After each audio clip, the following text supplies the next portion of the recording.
Remember when we were kids and we couldn't wait to go home from school to play our favorite shooter game with our friends? Remember the excitement, the laughs, the memories? Well, Helldivers 2 brings that excitement back. And even if we're older now and we have work and bills and responsibilities,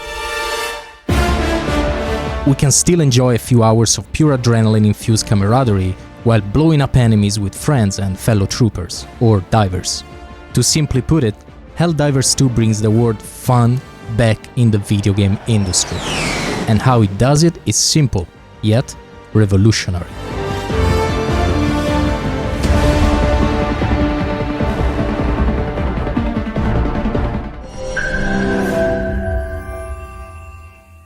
Don't get me wrong, there are amazing games out there, but many products, especially bloated AAA productions and live services, are ruined by lack of focus, passion and personality, greedy monetization and unrealistic, tedious grinding. Helldivers 2 drops hard on the gaming industry like a launch pod on an alien planet, disrupting the stale business standards with refreshing, unapologetic personality, minimal monetization, and fun and rewarding gameplay for all skill levels. What makes this game so successful is the sense of reward you feel while playing it, and even after you played it. Games used to be fun. They're called games for a reason after all, but many live service products feel more like a chore or a second job than a game. In those cases, the reward is success in a competitive environment, and it is measured by how much you grind your way to the top of the leaderboards. Helldivers 2 takes a majorly different approach. This game respects the players. It's a gamer's game. It's not made with the sole intent to please corporate stakeholders. Helldivers doesn't want to trick you into playing it for as long as you humanly can. The battle passes don't have an expiration time.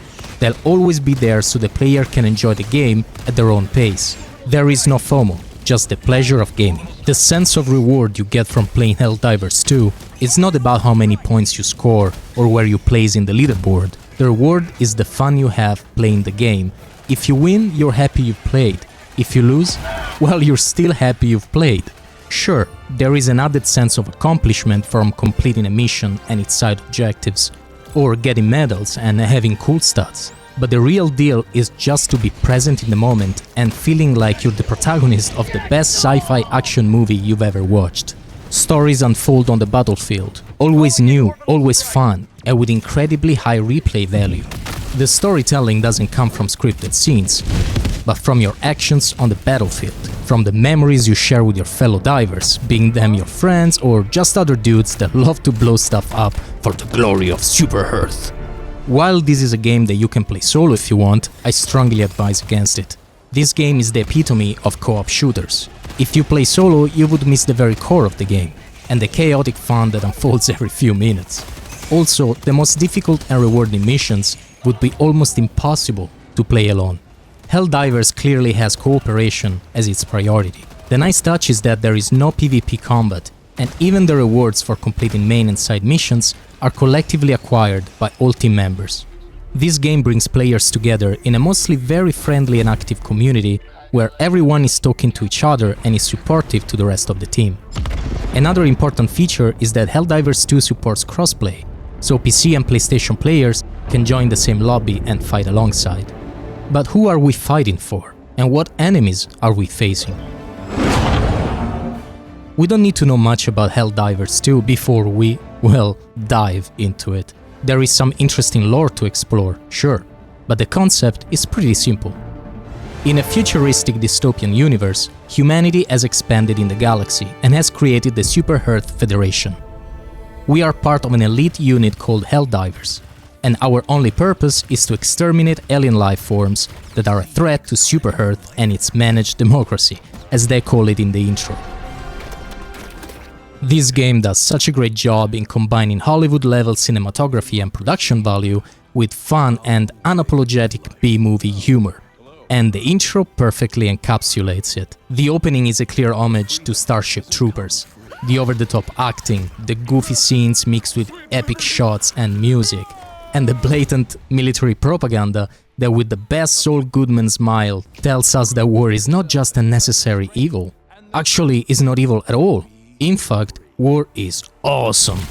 And you know what? It works. Dude, count me in. Listen, war is bad. There's no other way to put it. But video game war is amazing. Who doesn't like spaceships, laser beams, flamethrowers, explosions, airstrikes, cool armor with a cape and guns?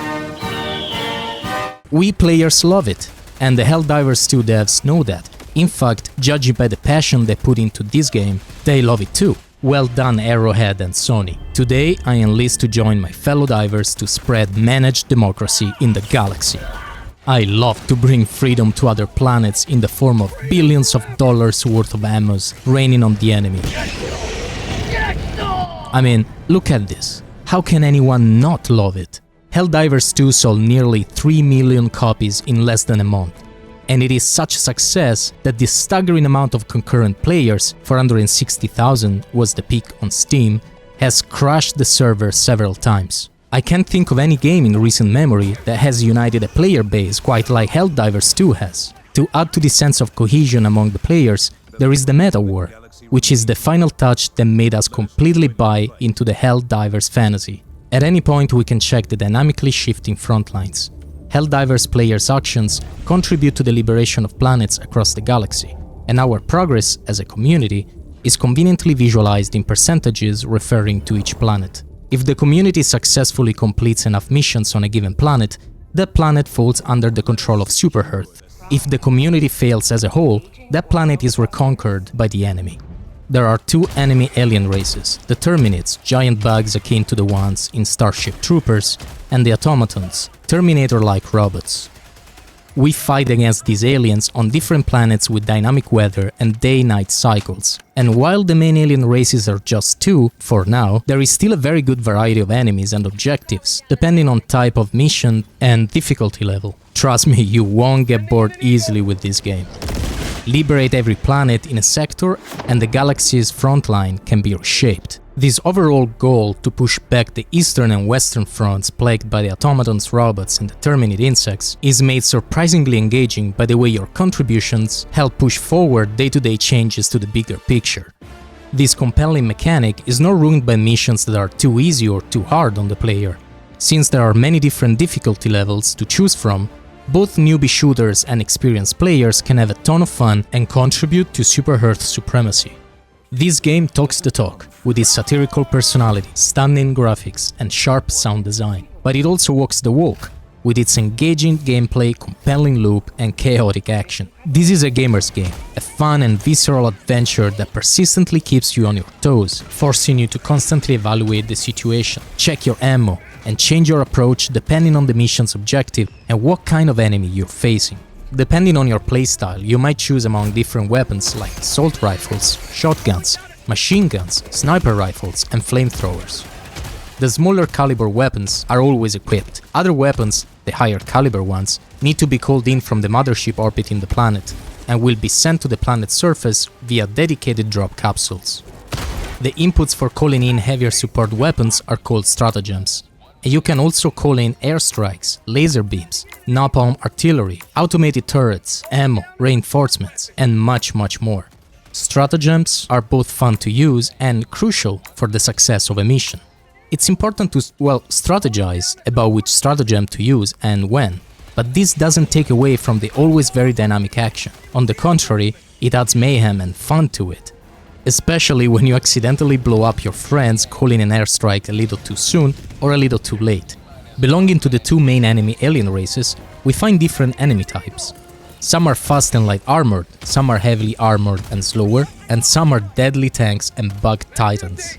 Each of these enemies requires you to fight differently for max efficiency and higher mission success probability.